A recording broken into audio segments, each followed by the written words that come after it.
नमस्कार श्रोते हो, जय श्रीकृष्ण. भगवद्गीतेचा या दिव्य प्रवासात आपलं मनःपूर्वक स्वागत आहे.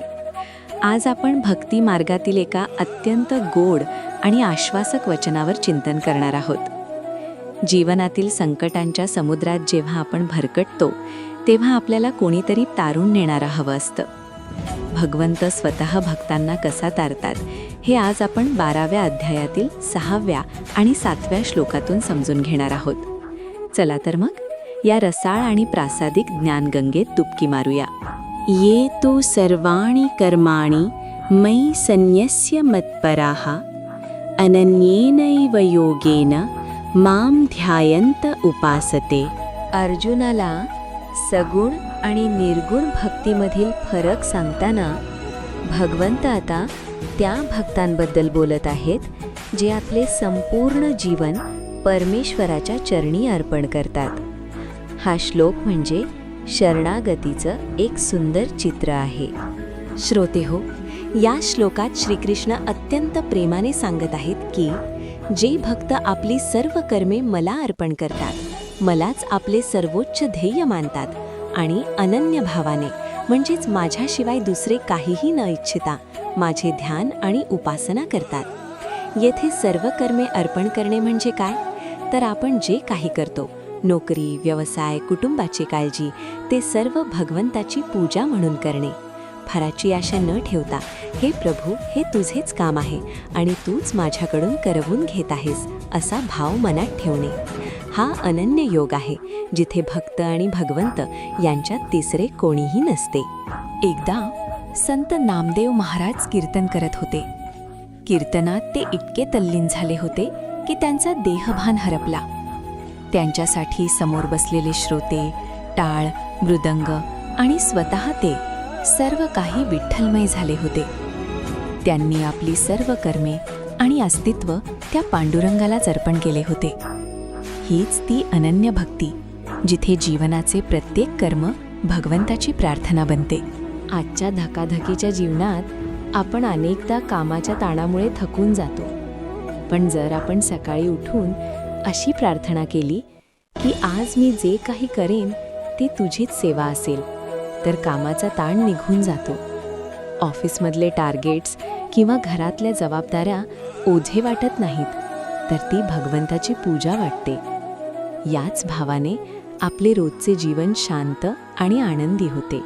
थोडक्यात सांगायचे तर आपली सर्व कर्मे आणि फळे ईश्वराला अर्पण करून केवळ त्याच्यावरच एकाग्र मनाने प्रेम करणे, हाच खऱ्या भक्तीचा आणि शरणागतीचा मार्ग आहे.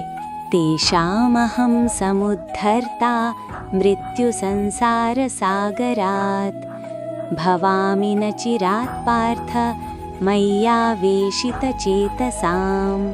अर्जुनाला सगुण आणि निर्गुण भक्तीमधील फरक सांगताना भगवंत आता त्या भक्तांबद्दल बोलत आहेत जे आपले संपूर्ण जीवन परमेश्वराच्या चरणी अर्पण करतात.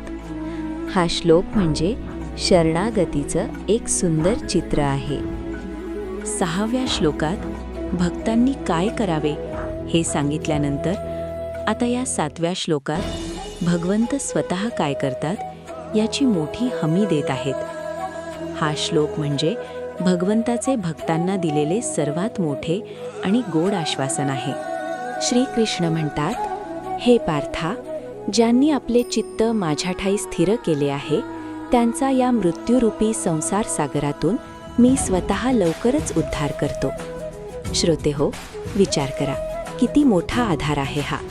आपण जेव्हा आपले सर्वस्व ईश्वराला अर्पण करतो, तेव्हा तो आपला भार स्वतःच्या खांद्यावर घेतो. आपल्याला या भवसागरातून पोहत जाण्याची गरज नाही. भगवंत स्वतः तारू बनून आपल्याला पैकी येतात. आपल्या जीवनातील दुःख, मोह आणि जन्ममृत्यूच्या फेऱ्यांतून ते आपल्याला अलगद बाहेर काढतात. हे वचन ऐकतानाच मनाला किती अथांग शांतता मिळते. संत ज्ञानेश्वर माऊलींच्या जीवनातील प्रसंग आठवा. त्यांना समाजाने खूप त्रास दिला, पण त्यांनी कधीच कोणाविषयी द्वेष बाळगला नाही. त्यांचे चित्त केवळ पांडुरंगाच्या चरणी स्थिर होते. परिणामी भगवंताने त्यांना असा तारला की आजही संपूर्ण जग त्यांच्यासमोर नतमस्तक होते. त्यांचे जीवन मृत्यू संसार सागरातून तरले आणि ते चिरंजीव झाले. भगवंत आपल्या अनन्य भक्तांना कधीच वाऱ्यावर सोडत नाहीत, हेच यातून सिद्ध होते. विचार करा, तुम्ही एका लहान मुलासोबत गर्दीच्या रस्त्यावरून चालला आहात. जोपर्यंत मुलगा तुमचा हात घट्ट धरून आहे तोपर्यंत त्याला गाडीची किंवा गर्दीची भीती नसते. तसंच आपण जेव्हा आपले मन भगवंताच्या हातात देतो तेव्हा आयुष्यातील आर्थिक, भावनिक किंवा शारीरिक संकटे आपल्याला घाबरवू शकत नाहीत. भगवंत एका काळजीवाहू पालकाप्रमाणे आपल्याला त्यातून सुरक्षित बाहेर काढतो. ज्या भक्ताचे मन भगवंतामध्ये पूर्णपणे रमले आहे त्याच्या सर्व जबाबदाऱ्या भगवंत स्वतः स्वीकारतात आणि त्याला जीवनातील सर्व दुःखांतून मुक्त करतात. श्रोते हो, भगवद्गीतेतील हे अमृतासमान ज्ञान जर तुम्हाला आवडले असेल तर आपल्या ज्ञानामृत परिवाराचा भाग नक्की व्हा. चॅनलला सबस्क्राईब करा आणि ही दिव्य विचारगंगा आपल्या प्रियजनांपर्यंत नक्की पोहोचवा. जीवनातील प्रत्येक कर्म ईश्वराला अर्पण करा आणि निश्चिंत व्हा. तो तुमचा हात कधीच सोडणार नाही. या सुंदर आणि आश्वासक विचारासोबत आज आपण इथेच थांबूया. तुमचे जीवन मंगलमय होवो. राम कृष्ण हरी.